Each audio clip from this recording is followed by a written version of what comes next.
Hot stove conversations about baseball, history, football, and current events that may leave you saying there's more to consider. Now here's your host, Jack Moore. Back with Jake, we're talking Kennedy assassination. Jake, tell me, brother, all the stuff that we hear, we're always fighting people that won't believe the single bullet theory. Let's go down to the essence, because we might be getting new files and all that. Are you of the opinion Oswald fired all the shots? Yes. He was the only... Any other shooters? And he was the only gunman in Dealey Plaza. Okay. Do you think he was involved in anything bigger? Well, here's the thing. At some point, he did something for the CIA. Okay. And I wish we knew what it was, because he shows up on all the CIA memorials. He just quietly shows up.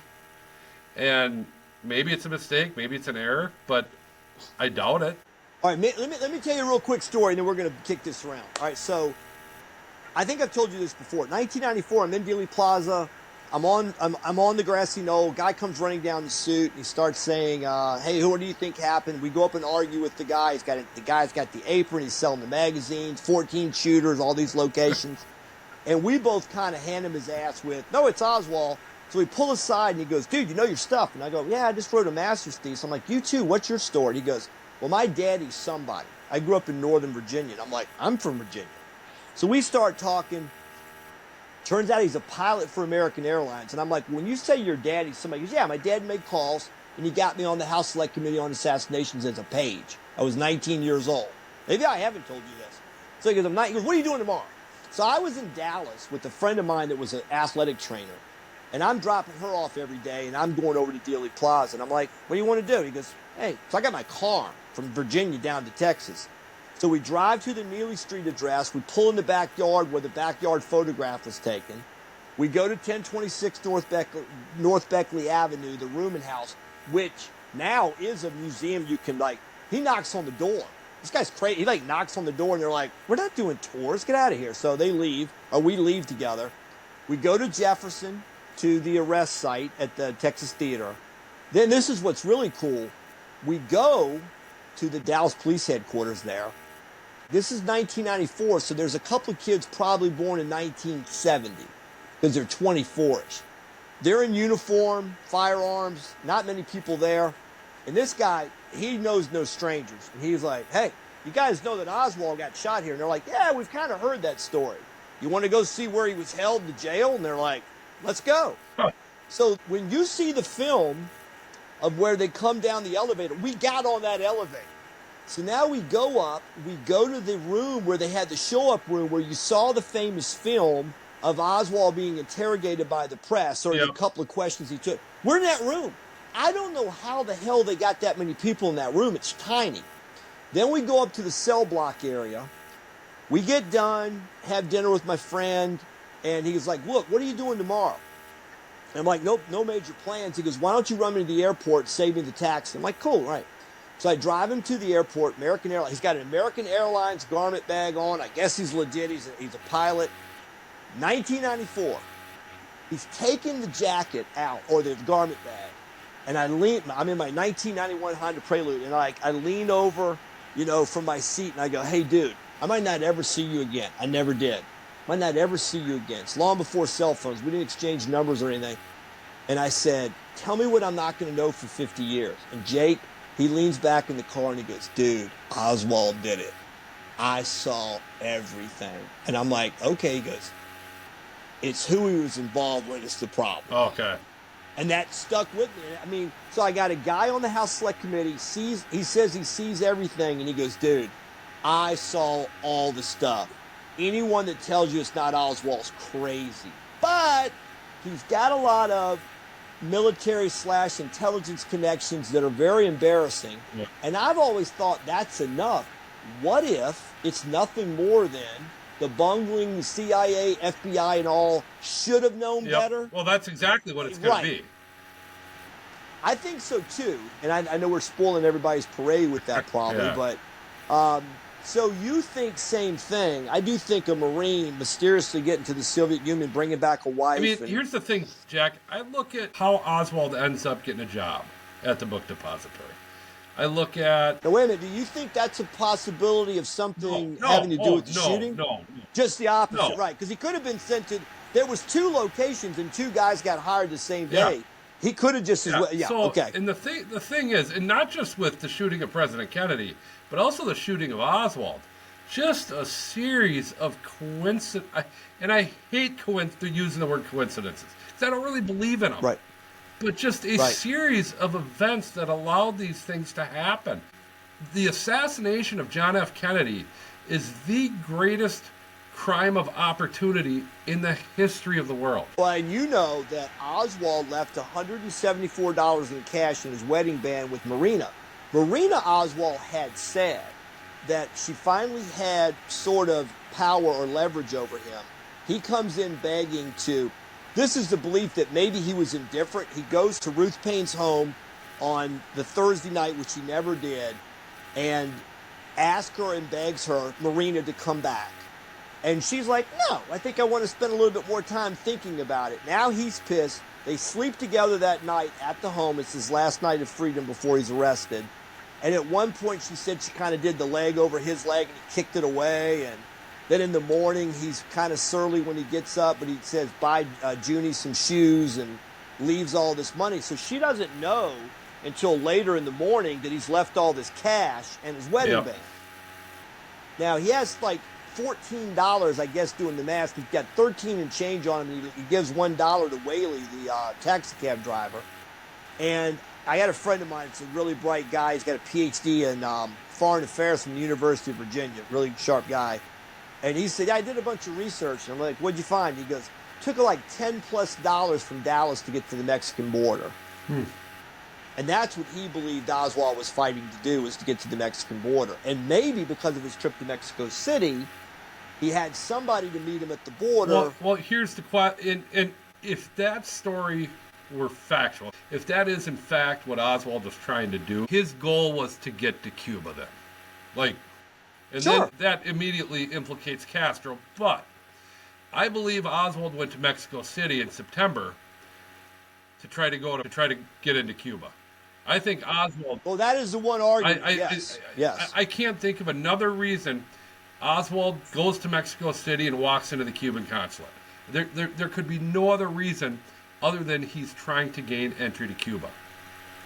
Well, if you read Philip Sheenan's book, Cruel and Shocking Act, the book on the Warren Commission, came out in 2013 on the 50th anniversary, New York Times writer, great writer.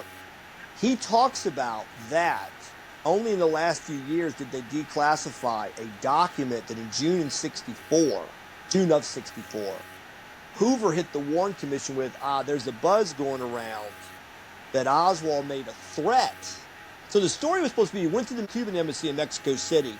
I want Uncle Fidel, I want to go to Cuba. And like, get the hell out of here. You got to go talk to the Soviet guys. So he goes to Soviet, and they're like, no. We've already heard your story. Get the hell out of here. We already took you once. Right. And then he's supposed to say, won't accept Lee? I'll go shoot the president. That'll show you. And Hoover says that in a document. Like, hey, we got something, I got kind of concern here that maybe he was making threats. So if that's true, and then you got the battle of the dueling Sylvias, they call it. Odio in Dallas and Duran, who he's supposed to be making nice with, romantically involved with down in Mexico City. And then, Odio has him in Dallas, so he can't be in Mexico City. Yeah, and so who the hell knows on that? And there's no photographs, and the equipment, mysteriously goes down. Maybe Oswald never went to Mexico City. Maybe he was in Dallas the whole time. I do know people that believe that. But wasn't there a ledger or something he signed that the people that do the handwriting experts said he signed a ledger, I think, at a hotel in Mexico City, which that was supposed to happen. But there's some circumstantial evidence that would lend credence to the theory that Oswald never was there, and that's the pictures of that, like that overweight guy with the guy, not him, like you know what I'm talking about? Yeah. Who the hell is that? Yeah. I'd love to know who that is. But if that's true, like I was saying, if he was really truly indifferent, And that's what Marina did talk about at one point. Like, gosh, if I'd just taken him back, maybe he doesn't get angry and go kill. And I think that's true. I think if Marina, okay, Lee, okay, I don't because Lee made the statement to her, and I think she testified to the Warren Commission that he said, "I'll take the day off. We'll get you a washing machine. We'll find an apartment in Dallas." Yeah, I think you're right about that. Yeah, and yeah, I mean, I think it was that close to not happening. Wow. And that brings up another point about the questioning that people make of the way things went down. It's like sometimes the best evidence of its plausibility is it happened. Yeah, well, yeah. So one of the things you have to ask yourself is, I had a guy on one time when I was doing talk radio. I come in, and my friend Tony McCreaney I did radio with, is like, I got a Kennedy nut on, you take the show. Just like walked out the studio. So I had to do it one-on-one. And the guy's a known conspiracy guy. And he's like, let me tell you something right now. Oswald didn't even know he was the patch. He came to work. I said, okay. So this is the same thing I thought about with O.J. Simpson. And they were there after they found Nicole Brown Simpson. They started to pin it on him. I used to ask my criminal justice classes, if you're going to start to pin something on somebody, what do you have to know? They're like, what the temperature? I'm like, no. You have to know he's not in Des Moines, Iowa, speaking in front of the Rotary Club. Because if he's been out there for 2 days and you start to pin it and go, oopsie. So I said, how do you know? If you're telling me Oswald's completely innocent, how do you know he wasn't going to go down the street and go, Jackie, it's Lee? How do you know? You don't. Why is he the only one nobody sees during the shooting? Yeah. Well, and to kind of add on to that, when we talk about a grassy knoll shooter, sure, they're hidden behind the picket fence there if your view's from where the car is. But if anybody behind there, and there was a bunch of construction work going on behind the school depository. That's another thing that is not common knowledge. Is there were construction workers, railroad guys. I mean, you would have been in plain sight trying to shoot the president back there. Well, the other thing I asked the guy is, this guy that believes, I said, so you're cocksure the only guy in Dallas, Texas that you're absolutely sure had nothing to do with the shooting is Lee Harvey Oswald. The guy goes, absolutely. I said, okay. And you're also sure that the headshot came from the front? Absolutely. I said, so when these guys were in their smoke-filled room, okay, I bet they start talking, they're like, all right, we're going to pin it on this Oswald guy. Yeah. He's up behind, right? Yeah. But here's the kicker, guys. We're going to shoot him from the front. Oh, okay. We're going to blow his brains back. Then we're going to spend hours reconstructing his head on the flight back. Oh, this gets better. And they're like, yeah, that's a great idea. So what about the shooter in front? No one will see him. Really? Yeah, no witnesses will see that. Or if they do, we'll just say they don't know what they're talking about.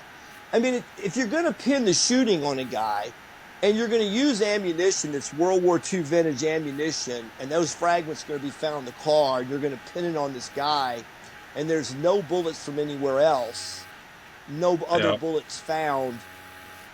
But let me say another thing I want to ask you about, too, about your position on this, because I think you and I are exactly of like mind here. I was saying this on another show. There are, according to an historian I heard say, there was 2 churches of the assassination. I know it's one of the best, well-put things I've heard. He goes, there's the Church of the Grand Conspiracy. No matter how small the inconsistency, grand conspiracy. Mark Lane's his high priest, and one of his chief priests also was Oliver Stone. He goes, but then there is the Church of the Lone Gunman. And that was Vincent Bugliosi and Gerald Posner. Jake Ingebritson, yeah. And so then he says, there is a middle ground. And this gets back to what I said about the guy that I met in Dallas. Oswald did it, but was he involved with somebody? See, and if you want to ask, I'm not saying I believe that. I just think it's possible. If you want to talk about where the conversations about this should be in 2025, if you're going to have conversations about it, that's the conversation we should be having. Is not the shooting itself. Yeah. No, I agree think with that's that. I think, with the technology now, I think that what happened in Dealey Plaza is very cut and dry as far as I think so too. I do. But the question is, here's a good question. Were photo records from his Beckley address accessible? Was that ever investigated thoroughly? And I wish I would have asked Lavelle that. I think it was. I think the Warren Commission looked into phone records And, well, he's an interesting cat because, and this is, I got to say this one too. Mark Lane was, he's a smart attorney and all that, now passed away here a few years ago. He did a show in 66 with William F. Buckley. And one of the things that he said was, we know that there's like dirty business at the crossroads and the government's lying because they say it wasn't a violation for him to pick up the rifle at the post office. Do you know what Oswald, when he took out the post office in Dallas, do you know who he put as permissible recipients? Well, it's Alec J. Heidel. Yeah, his alias, himself and his wife. And I'm like, Mark Lane's got to have enough sense to know. He's like, well, he couldn't illegally pick up the rifle at the post office. I'm like, he could if Alec Heidel was one of the people that could pick up, items there. Yeah, so interesting story for you. So at community college, I took a class on the Kennedy assassination in 1998, and we were still in the Times. The teacher had an exact replica of the Mannlicher Carcano that he actually brought to class one day. It was great to be in that time. And admittedly, I knew more about the assassination even at that point than probably the teacher, and he was knowledgeable. And he would agree with us that Oswald did it alone. Sure. But he had one really interesting nugget that I really hope someday the question can be asked. The show The Twilight Zone. There was an episode where the character goes back in time and tries to assassinate Hitler. And he does it from a warehouse, stacks up some box, high-powered rifle with a scope. Was it pre-assassination? Because Rod Serling was, because this is black and white in the 60s. So my instructor of this class says, he sees this episode. He's a Twilight Zone guy. He says, what if Oswald saw this? Wow. So, but hear me out. So he starts doing a little research to see when that episode first aired. Friday, March 9th, 1963. Oswald ordered the guns March 10th. That's crazy. Because Rod Serling was a genius. He also did one where a guy went back to try to stop the Lincoln assassination. Somebody needs to ask Marina if he was a Twilight Zone fan. Now, is she still in Dallas, correct? Or somewhere thereabouts in Texas? I've heard reports not in great health, but, she was photographed during COVID. And I didn't know that. At a Walmart, of all places. All right, let's see. Assassination in 63, if I'm not mistaken, she was 21, he was 24. Yep. I know he was 24. She was like 21, right? 20 maybe? 21? Maybe, okay. Well, wait, because she was, how old was she when they came back from Russia in 59? Was she 17? They came back in 62. They came back in 62. He went over in 59-ish. Yeah, and correct. I think he married her. June, the oldest, was a year or so when they came back. So she's born in 61. You figure would they marry in 1960? Yeah. I think she's born in 1940. I think she was. I mean, we can look it up, but I'm saying she's 84-ish. Yeah. Yep. Fair enough. Yeah, but if there's one question that she needs to be asked, it's did he watch The Twilight Zone? We know he liked football. He did like football. But if he saw that episode, that could answer a very important question.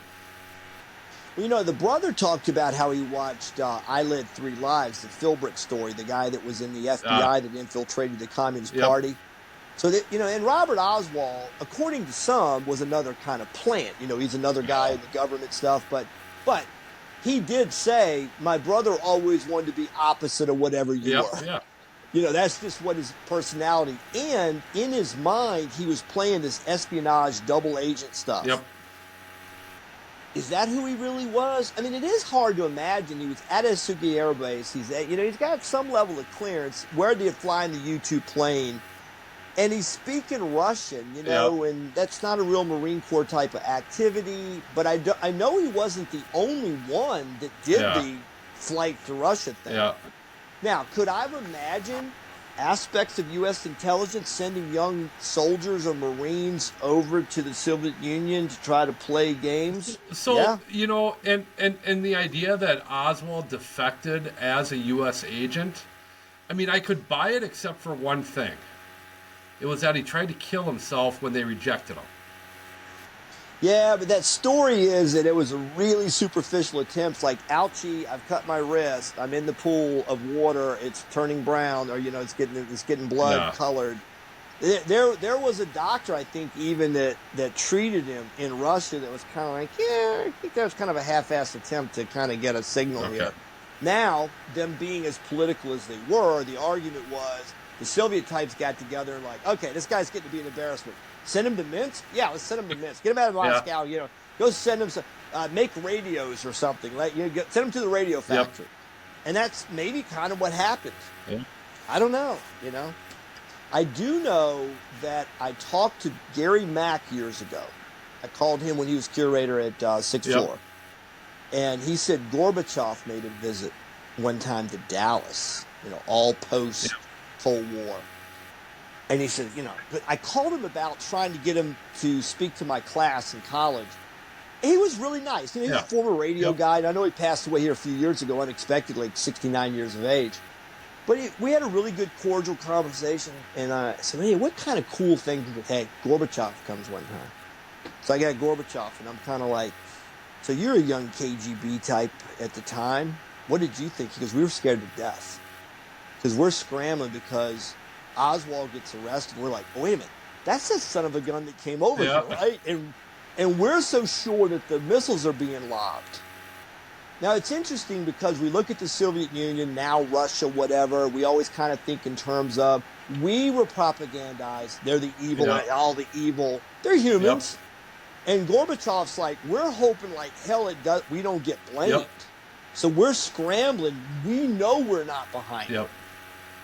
But we don't know if you guys are going to buy that. Well, that's always the trick. It's the sale. It's not the actual product. It's always the selling of it. And, maybe Gorbachev's over there like really, pulling his leg with, oh, damn right, we were behind it. And you're dumb enough to think that we weren't. But remember, was it, all right, when the whole thing fall apart? So it was 91-ish, 91 when everything was done.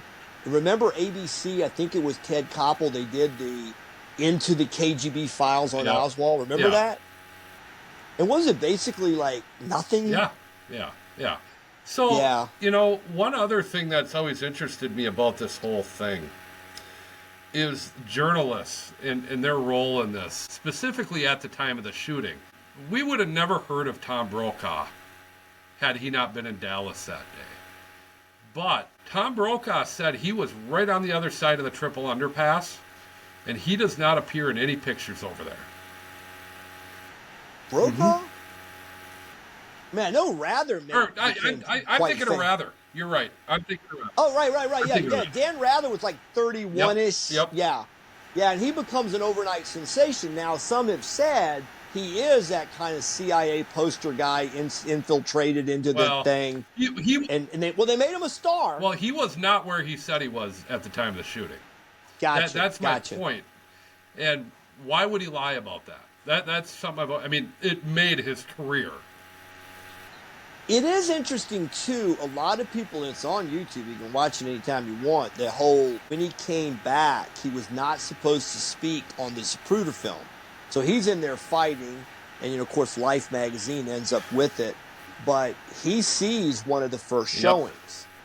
And what he comes back and says on the air, now, there's no... My view is the head goes slightly forward and then violently backward. And I do think it's a reverse jet effect. I do believe that. I agree. Also, Pepper Jenkins, one of the doctors, said when he saw the corset he was wearing and the body brace that he was in, there's no way he could have done anything but go backwards.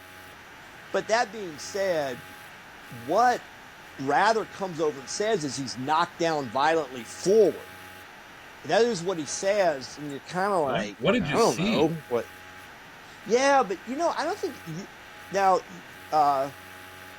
you and I have both seen various copies of the Zapruder film, and of course now we have it playing in our mind for life. But when you think back to that day, he is a guy seeing something that there is no history of seeing. And maybe he did get a really bad impression or a very inaccurate impression, and then came running back and said what? Yeah, I mean, we've seen it so many times now. I mean, It's hard to imagine. It's interesting. Well, the journalists there just did not understand the historical gravity that they were experiencing that weekend. They were just covering a story, a big story, a massive story, but they didn't realize that. Well, they did a hell of a lot better job than 18 years later with Reagan. Well, I know, yeah. They really did. I mean, given the time and given the technology and given the gravity that he was actually killed, I think you got to go back and look, man. 1963, but I think they were much more professionally trained, I'm sure, and they were. Now, something I think is important.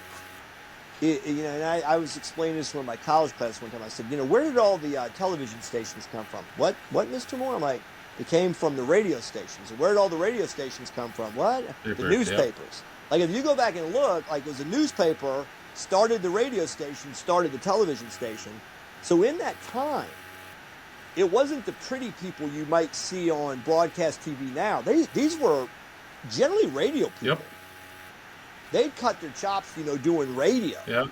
And they knew how to get in and out of a break, and they maybe spun records, because always the best radio people spun records. So I think that there was an ability that they had, given the medium they had grown up in, that made them better. Yeah, it's interesting, too. You talk about careers being made.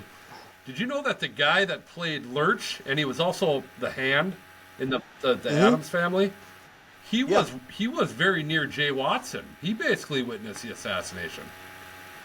Wow, I did not know he was a WFAA radio guy, I think, at the time. And he reported extenstively on the radio that afternoon, and unfortunately, no recordings exist. No recordings of it? But yeah, he went on to play Lurch in the Addams Family, and I don't remember his name. A lot's been made of Watson, and he was very frustrating, like you said. You could tell that he had on-air experience, but he wasn't, and I think that might have been part of what's ticking him off. He's getting thrown in this situation where... Jack, I have to say with Watson, if there is a better handled situation with breaking news in the history of television, I'd love to see it. I look at 9/11, for example, and Katie Couric. Oh my gosh, another plane hit. Are they having air traffic control problems? Like, not understanding the situation. Not understanding the situation as it's unfolding. Watson did that better that day than anybody. No, I like Watson. I think he's a dude. Anybody in the history of television. Watson's performance that day, I would put up against any breaking news performance in the history of television. I'll give you that, brother, and I'll tell you something else about it. Probably the M1A1 standard director of news that's now on the air isn't thrown to New York. And when they threw it to New York, he handled it like a pro. I mean, I think probably in that time, in 1963, 15 or so years into television really being a thing, to say like, Jay, you're on New York now, it'd be like, oh my gosh, I'm used to being around a few, Arlington and Fort Worth, but not New York. And he handled that. He did. Yeah, it's interesting, too. That brings up another interesting point that makes me think. When talking to Bill Newman, he is asked all the time if he still has the clothes they were wearing that day. Wow. I'd never even thought of that. Does he? Nope. About a year after, they were donated to some type of Salvation Army, and they ended up in a thrift store somewhere, presumably. Yeah, she had on a red dress. It was a very bright red dress. And when you talk about Billy Lovelady, that shirt still exists that he was wearing in the Elkins photo.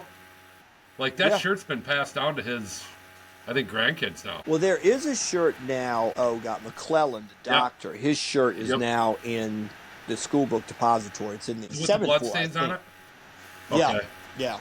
Oh, and the suit of Jim Lavelle, some have gone and said that he was wearing that sort of khaki to light tan suit to be, hey, here's Lee, come shoot me, or something like that. But the story, I know that's not true, but the story I've heard was it was a Macy's higher-end suit that a friend of his had that couldn't get in anymore. His wife bought it at a garage sale. Oh, okay. I thought I saw him on an interview say that it was like a friend giving it to him. Yep. Okay, but it wasn't. It was new to him, Yep. but not new from the Yeah, store. you know, and right. his big fear. So he said he had 2 semi-automatic pistols. He had one on each hip. He's wearing the suit. He didn't know what to do. He didn't want his kids fighting over that stuff if he died, he said. And he wasn't really sure. And there's a wax museum in Las Vegas that offered him $250,000 for that suit, and he turned it down. Wow. Well, let me ask you this one, because we've gone down the road. We've been friends now 10 plus years and talked about all of this stuff. I hope other people are enjoying our discussion. What about Ruby on this point? The history is supposed to be he's asleep. George Senator is his roommate. And his roommate says he's up at 9:30 and he's in his boxers and he's reading the paper, and there's a story of some guy is appealing to the Kennedy family and Jackie and feeling bad for Caroline and John, no more father. He's kind of wound up about that. And Little Lynn, the stripper, calls and says, hey, because you shut the nightclub down this weekend, I don't have any money. You got to wire me some cash. So it's that point, about 15 minutes from when Oswald is supposed to be moved, that he starts to get dressed and get ready. And he's in the Western Union. This is known. He's in the Western Union telegraph office to wire this $25 to Little Lynn. He's 3 people deep. He doesn't make a fuss, doesn't say everybody move out of my way. Time stamped at 11:17. He shoots Oswald 11:21. Well, here's the key to that for me. That tells me that Ruby's even interest in shooting Oswald or getting into that basement with spur of the moment. Ruby had his dogs with him. That's right. If Ruby's intent leaving his apartment that morning was to shoot Oswald, he wouldn't have taken the dog. He loved those dogs. I've heard that argument too. He loved those dogs more than anything. And yeah, and so that leaves us with, we can certainly acknowledge how it looks. It looks like a hit to take somebody out. He's always carrying his pistol. He generally had $2,000 or more in cash on him from the nightclub. I think he was carrying a lot of cash that day. So it wasn't I might be able to shed some light on at least what Lavelle told me in terms of how Ruby Ruby accessed the basement. So Ruby told investigators right after it happened. I went to Western Union. I saw the commotion outside the garage door, outside the ramp, and he said I had my pistol on me. I casually walked, and he said I didn't change speeds. I didn't miss a stride. Just as I'm coming up to the ramp door, the police officer guarding the ramp door steps out in the street, and a police car pulls out, and he's stopping traffic. And he said, without even missing a stride, I just turned the corner and walked down the ramp, and that officer never saw me. So, and there's 2 pieces to that. First of all, if you look at the raw footage before Oswald comes out, about 90 seconds before Oswald comes out, there's a car that comes through, that comes down the ramp on one side and goes up the other. So, and Lavelle asked Ruby, he said, who was driving that car? And Ruby identified who it was. So Ruby went and asked some other guys, hey, that car that came out about 2 minutes before Oswald got shot, who was driving it? And that's who it was. And there's no way Ruby would have known who was driving it unless... Right. So, and the name escapes me of who it was at this point, right now. Well, another, one of those quirks of fate is Oswald, again, was supposed to be moved at 10 o'clock-ish. And then the story was the postal inspector was dropping his wife off at church. Yep. And then said, you know what, I got to talk to that son of a gun Oswald and ask some more questions. Turns around and delays Oswald. Then they also are going to put him in the elevator and go. And then they're like, hey, you want something else to wear? Yeah, let me get my sweater. So the 11:21 shooting is in large part a lot of quirks. Yeah. Well, otherwise, Ruby's not even there on time. Lavelle said, too, that a couple hours before, they basically dragged Chief Curry to a coffee shop across the street, bought him a cup of coffee, and sat him down and said, you cannot bring him out in front of cameras. Something's going to happen. And they said, let's go get him right now. We'll bring him right out the front door, and we'll be gone before the media knows what happened, before anybody knows what happened. And Curry's like, I can't do it, guys. I promised them. And Yeah. they, Yeah, I mean, I've heard that. Yeah, tried. They it's- really tried hard to save Oswald. Well, you know something else? It might have been. I mean, now it's been 60 plus years since the assassinations. We have all this cumulative stuff that we've seen. I never really paid much attention until one of these anniversaries. They showed the fact that they went from armored car that they couldn't get in because of the air conditioning duct or something was too low. So now they're like, all right, let's have a decoy car. Let's use Fritz's car, Will Fritz, the homicide chief. And if you look, I never really noticed until I saw it pointed out a few years ago. If they'd waited for the car to be in place, Ruby could have never gotten Oswald. He could have fired over the trunk of the car. Well, but the car's still being positioned when the shooting happens. The car almost runs. It bumps Ruby over. Yeah. Yeah. Yeah. Yeah, and I think. But you can see the look on Lavelle's face too. It's like, son of a, where's the hell is the car? You know, you can tell when he walks out. It's kind of like, wait a minute, I thought you were going to back the car in right here. We'd walk him right in. Yeah. So Lavelle told a good story that I don't think is public about. So they had to transfer Ruby from the city to the county jail, just like they were trying to transfer Oswald. Well, obviously they don't tell anybody they're doing it. So they bring Ruby. They bring Ruby on the exact same route they brought Oswald. Wow. So but nobody knows they're doing it. So and nobody's handcuffed to Ruby. So they come walking out, and they come through the door into the aisle towards the car. Ruby takes off running. The door's open, and he dives headfirst into the car. And everybody's like, Jack, what the hell are you doing? He's like, I don't want to get shot. Oh, my. So he takes off running headfirst into the car. Wow. Well, I've heard all the story. Now, one story I did hear that kind of goes in the other direction is he hadn't smoked, I think, in years, or he had smoked at one point, and that after he's arrested, they're like, Jack, you really screwed this up. And, you know, there's the one argument he thought he was going to be a hero, but, you know, they have him in lockup minutes later. They've wrestled the gun from him, you know, and the cops all know him because most of them are spending time at the Carousel Club. But they're like, Jack, you really screwed up. Now you got us, son of a gun, you know. Then they say that he's asking for cigarettes and he's chain smoking cigarettes, which they're like, Jack, you still smoke? Like, I do now.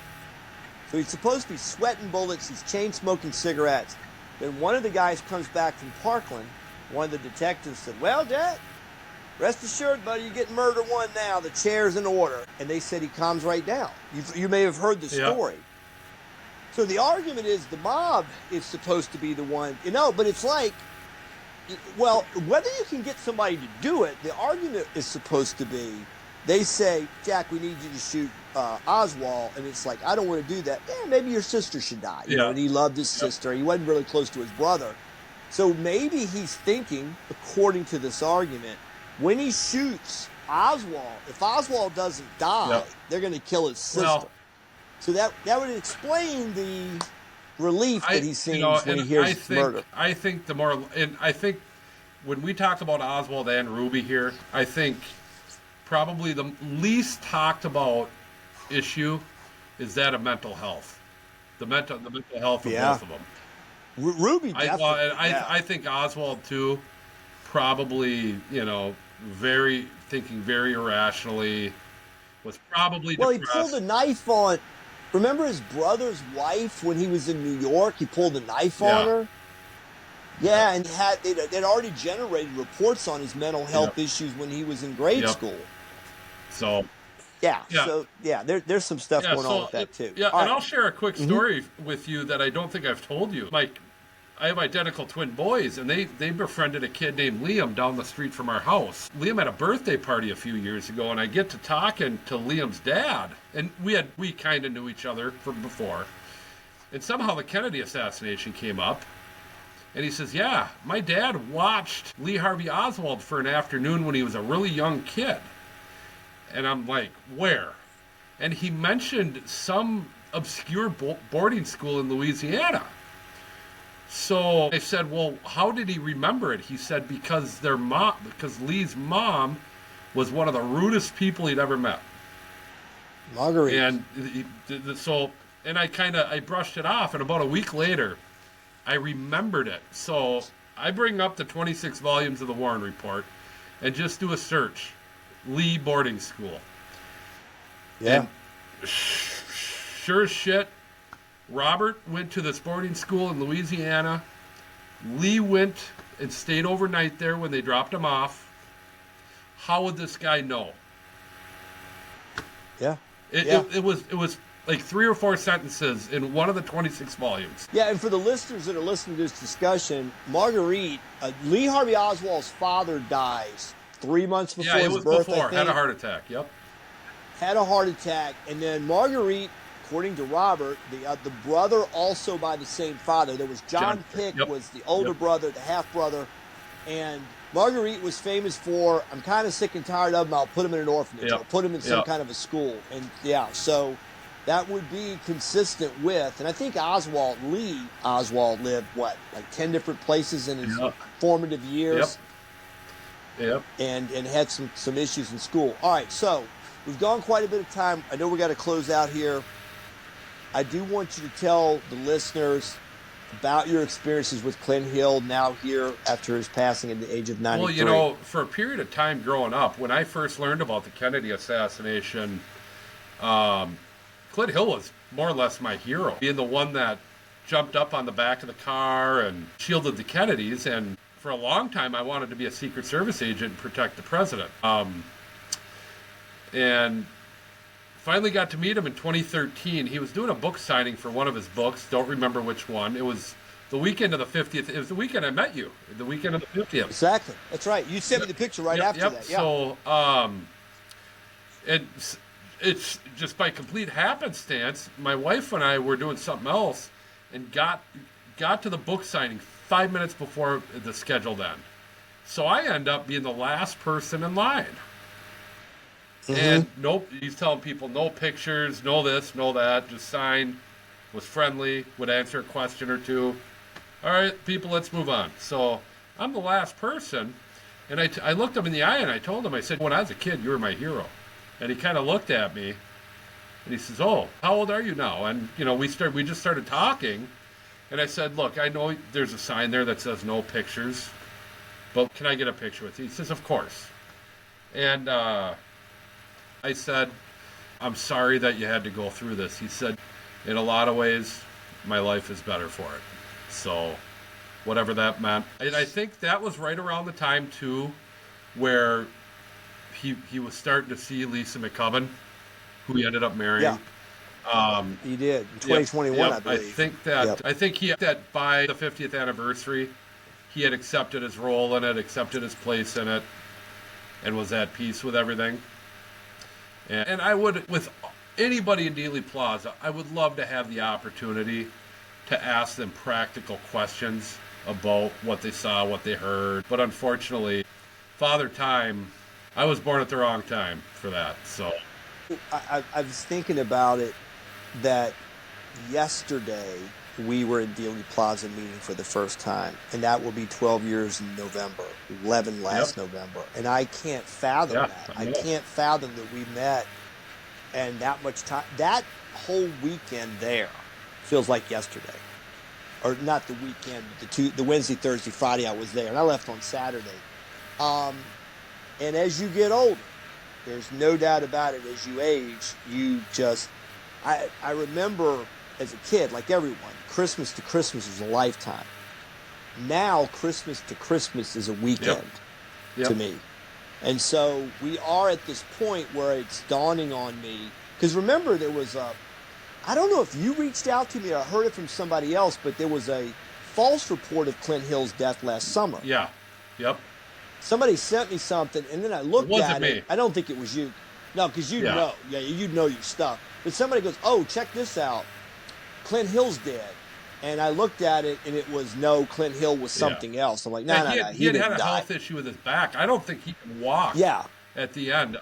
Right. Yeah, right. So and one other anecdote about that 50th anniversary weekend. My grandma, who was my last living grandparent, name was Alice Root, died almost to the minute 50 years after Oswald. I mean, Wow. within 10 minutes probably of the exact 50-year. She died November 24th, 2013 at around, and I remember getting the text. I was on a plane on the tarmac in Denver. Grandma died about 1:15 today from my mom.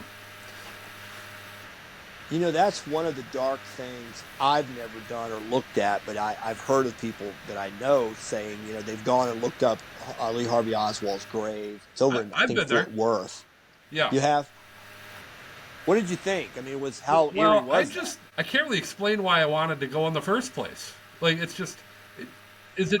It's part of the history. Maybe morbid curiosity a little bit. I don't know, but Yeah. I can tell you that based on the condition of the grass around the grave, there's a lot of people that visit the grave. Sure. It was just interesting to see that you could still, to this day, probably buy a burial plot 20 feet from it.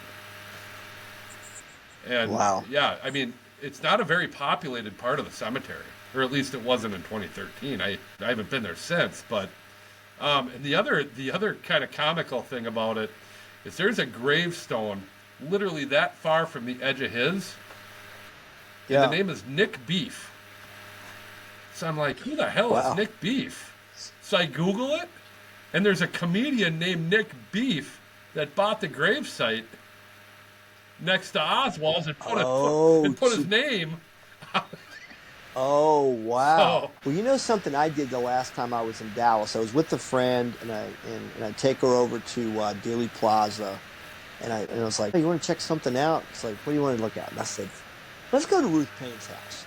Now, I went at a time that it wasn't open for its museum status. Now, that's spooky, because the next thing I wanted to do, I'm like, okay, I saw all the black and white films when CBS did the coverage of the Warren Commission and Lenny Mae Randall looking out the window when Oswald came up. And I'm like, let me get a bead on this. And I figured out where Bill Wesley's Frazier, where he was living. It's like 3 doors down, but across the side street. You cross the street. So on the 50th anniversary weekend, I believe my wife and I were in the very first group that saw that house as a museum. Like, I might have been the first one to ever purchase tickets for that museum. Wow.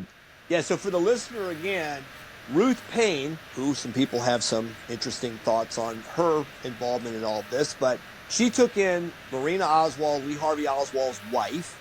After meeting them in February of 1963, by the summer into the fall, she's living there. The husband mysteriously moves out, and Marina is there, I think starting in like September-ish, and then she's there until the assassination.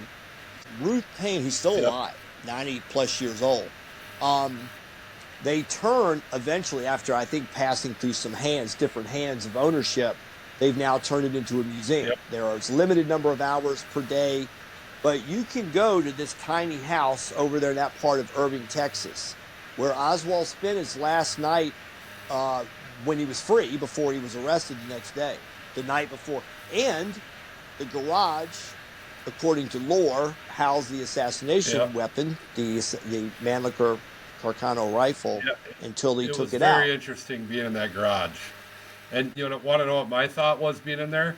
I want to start pulling back boards to see if there's any. Because when I think about the Ruth Paine house, the thing I always think about is how Oswald didn't have more ammunition for that rifle. He had a single clip. Now, the math works perfect. You got 5 bullets in a clip. You got 1 shot at Walker. You got the 3 spent shells on the floor in the book depository. And you got 1 unspent bullet in the chamber of the rifle. That's correct. That equals 5. It's simple arithmetic.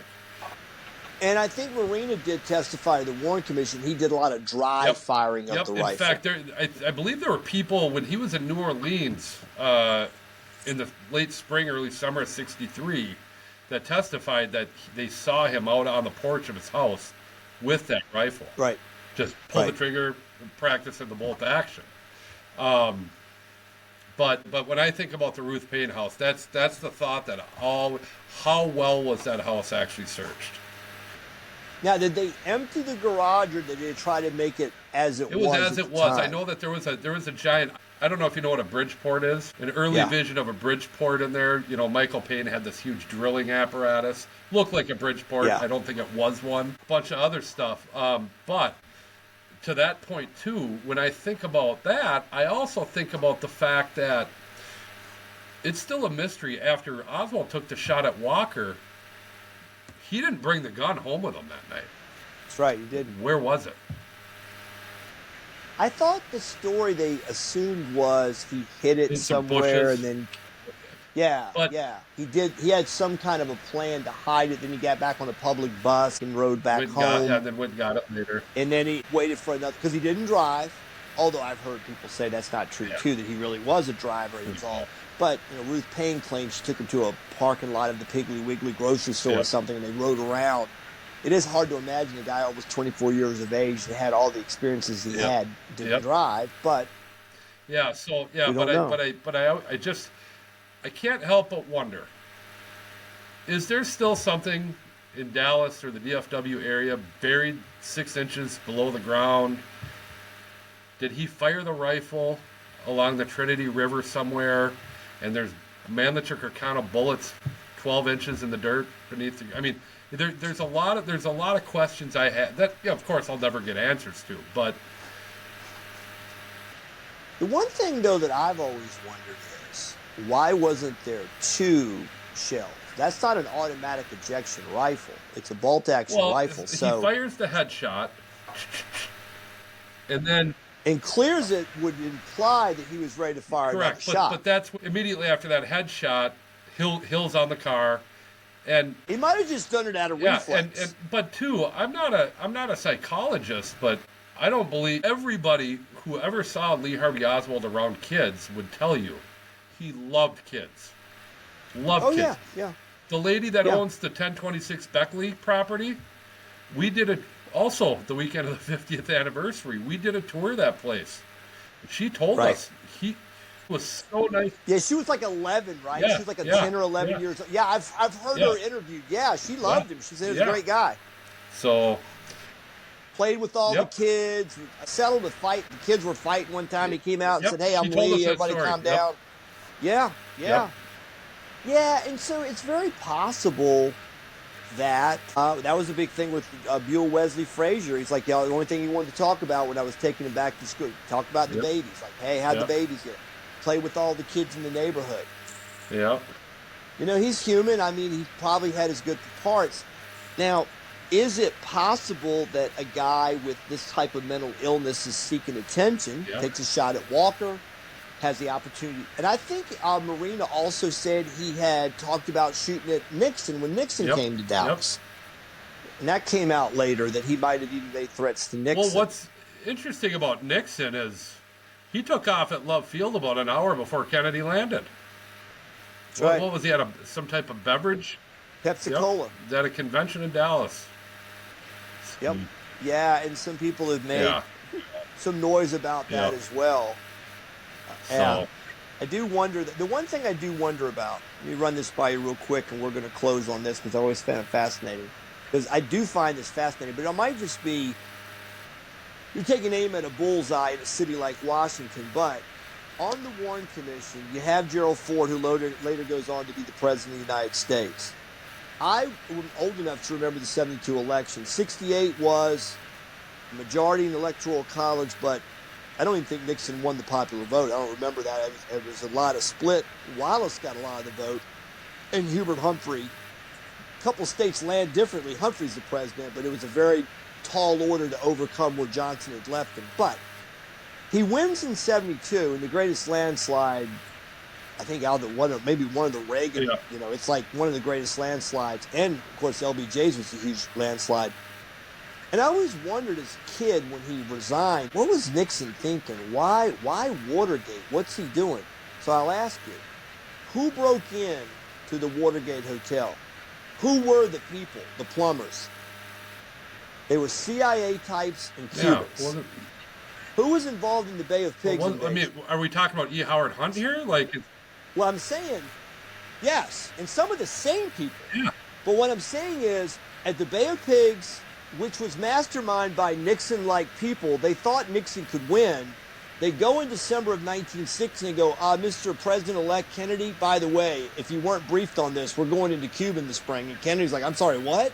So now he's finding out if Kennedy loses, this never happens. Nixon just, all right.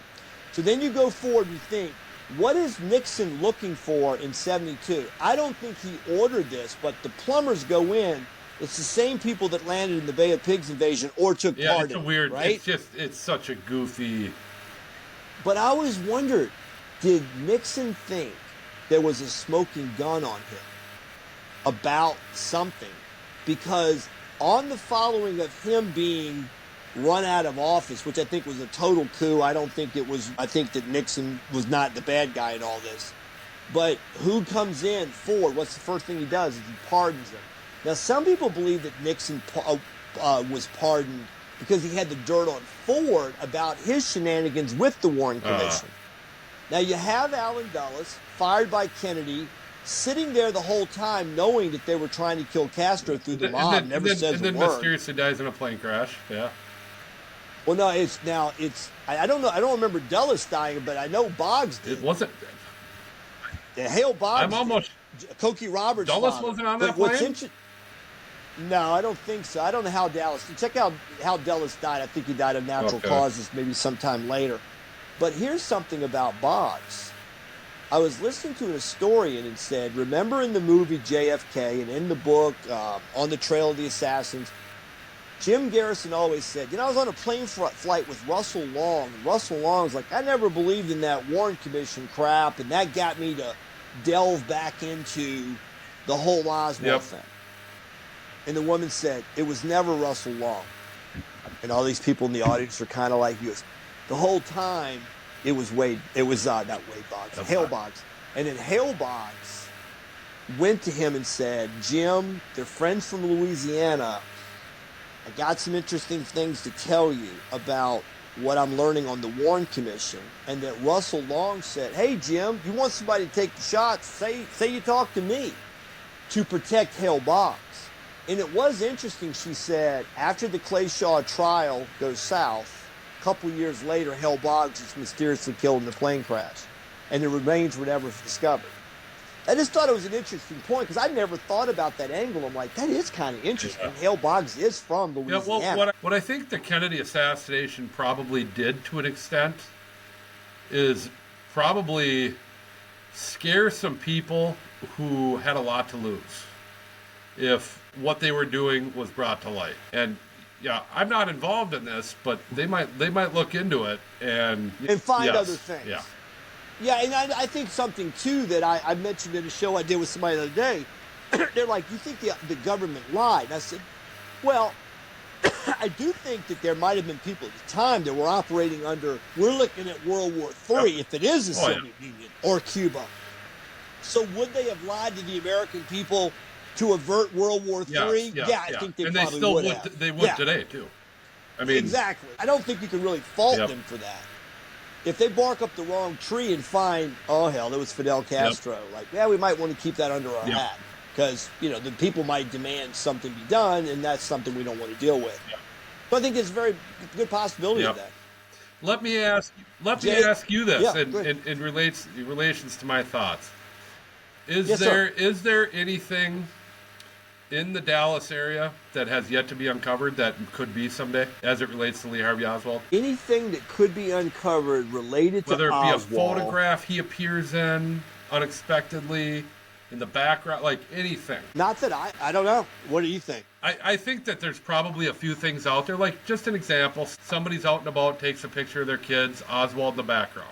That could be one example. I also do believe that we are going to see 1 to 3 more Dealey Plaza assassination photos in our lifetime that we haven't seen. Well, and given the time, and we're talking about time marching on, back in 2013 was a family, during the time we met, somebody had just released some of the most incredibly clear pictures that ever came from that day.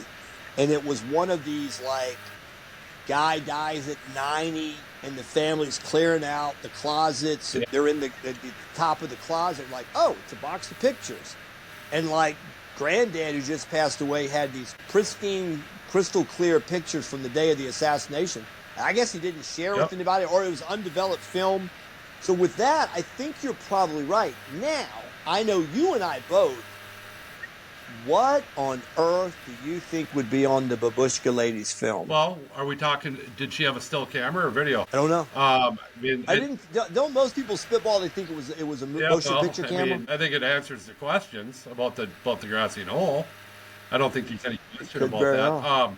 But I will tell you, and one of the reasons I asked that, there was just a video that had never been seen before, like a 15-second video of the Yes. limo on Stemmons with Hill up over the. Yes. I mean, do I remember saw that. seeing I in couldn't the believe news. it. Yeah, that stuff is trickling out even this late. It is kind of amazing. But the people that took the video, they don't want the notoriety, but then the heirs, when they die, see the value and want the money. That's. Well, there was one woman that took a film. This has probably been 20 plus years ago. There was a woman with a film from an office building that came out. I can't remember how many years ago. That would have been on around the 30th anniversary, and she offered it herself. And she went and got a lawyer. Yeah, she was in that. She was in the big red building. Well, the county. Yes. Yep. Yes, that's right. She was in it's basically not the town hall, but the city hall or whatever. Yeah. The beautiful building. Yeah, the red building with the clock on top. On the exactly. Yeah. Was that no? That's not Paschal. What was her name? What was the lady's name? But yeah, and I don't remember her name, but I remember she was very fearful and like she went to a lawyer and said, "I got a dirty secret, or not a dirty. I got a deep dark secret," and they did all this case before they released it to the public. Now, and I think the film now I'll ask you this and tell you this story if you don't know it, and then we'll wrap it up. Do you know the story of Jay Skaggs? I know the name. Tell me the story. So he took a series of photos. I believe he was right at the corner of Elm and Houston. He had a color camera, produced slides, and one day in 2002, he comes across him in a box, and by the way, he had the only color photo of the Manager Carcano in Dealey Plaza. So to put in perspective of how incredible his stuff was. All of a sudden, he comes across one day cleaning out a closet, and he's like, you know what I'm going to do today? I'm going to bring these to the 6th floor museum and see if they want to see them. So you can imagine. So he goes up to a lady in the lobby down there, like a ticket taker, and is like, say, I have some pictures the museum might be interested in seeing. And she's like, what are they of? Oh, well, I witnessed the assassination and I took some pictures. And so they call Gary Mack down. And, I mean, you can probably guess the reaction when they saw what this guy had. And that very day, he donated the pictures to the museum. If you go on the website... Now, are they on display? I know they're on the website, and they are...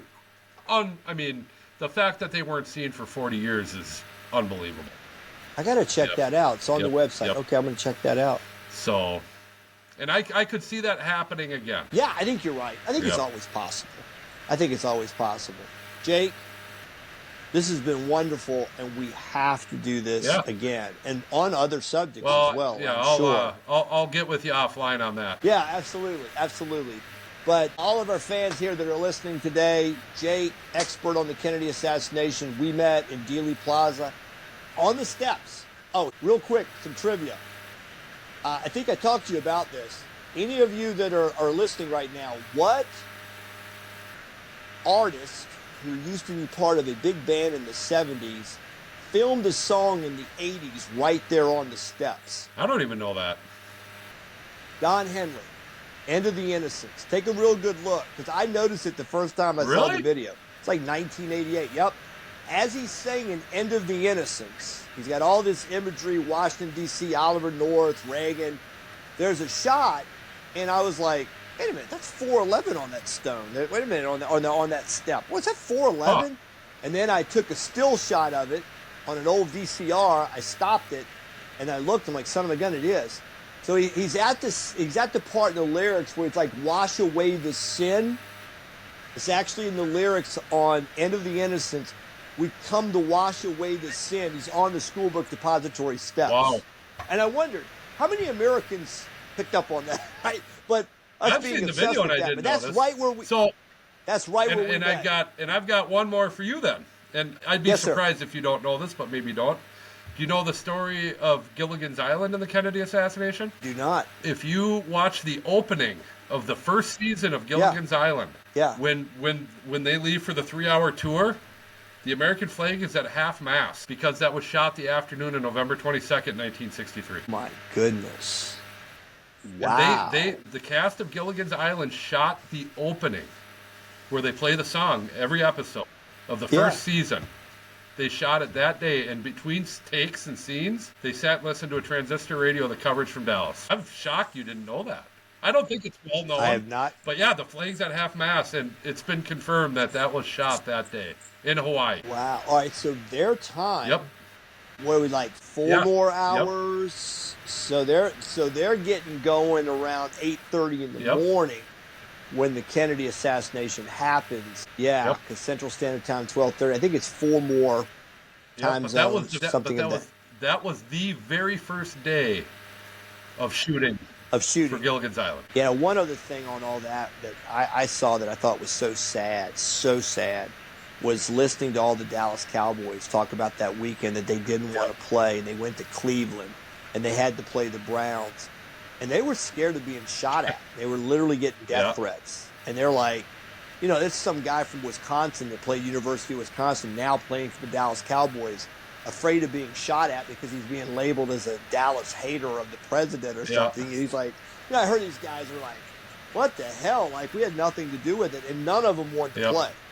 Not a one of them. It's a really dark day, and Pete Rozelle got a lot of flack for it later. Should he have played that day or not? And this is, that was a really rough time. The AFL decided not to, and now historically they look better for it. Jake, God bless you, my friend. It was so good talking to you. I want you on again very, very soon. I think we can do some great material together, do some more great shows, and talk about all kinds of subjects. All right. We'll be in touch. Thanks. All right, brother. Thanks for tuning in. If you like the show, subscribe and hit your notification button to get an update when we post another episode. See you soon.